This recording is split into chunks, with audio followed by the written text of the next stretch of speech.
शास्त्रज्ञ सोनम वांगचुक यांचं आंदोलन जबरदस्तीनं, यांचं उपोषण जबरदस्तीनं बंद पाडून ज्या प्रकारचं कृत्य सरकारने केलं, याच्यावरून यांच्यामध्ये हुकुमशहा किती मोठा जिवंत आहे, यांच्यामध्ये फॅसिझम किती आहे सरकारमध्ये, हे प्रकर्षानं दिसलं.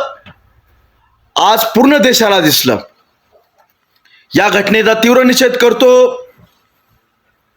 आणि या माध्यमातून केंद्र सरकारला, दिल्ली सरकारला एवढंच सांगू इच्छितो की तुमचं ज्या विचारांचं सरकार आहे, या देशामध्ये त्यांचे ज्यावेळी 2 खासदार होते त्यावेळी त्यांना आंदोलन मोर्चे करायला तत्कालीन सरकारने बंदी घातली नव्हती.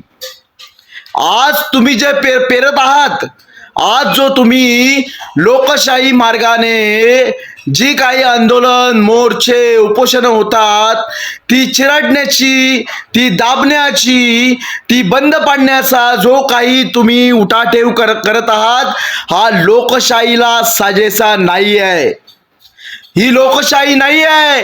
तुम्ही लोकशाही, तुम्ही डेमोक्रेसी मारण्याचा प्रयत्न करत आहात. त्यावेळी तुम्हीही मोर्चे आंदोलन करत होतात, याची जाणीव तुम्हालाही पाहिजे होती. तत्कालीन सरकारने तुमच्या सोबत असं कधी केलं नाही.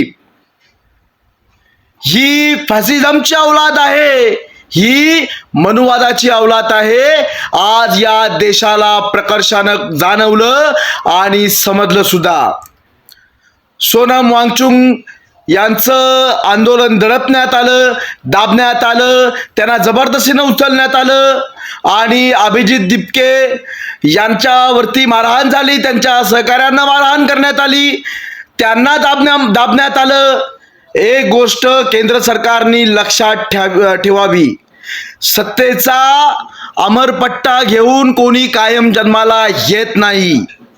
केंद्र सरकारच्या, दिल्ली सरकारच्या या भूमिकेचा मी जाहीर निषेध करतो आणि आता स्पष्ट झालेलं आहे, हे सरकार फॅसिझम आहे, हे सरकार हुकुमशाही आहे, हे सरकार लोकशाही विरोधी आहे.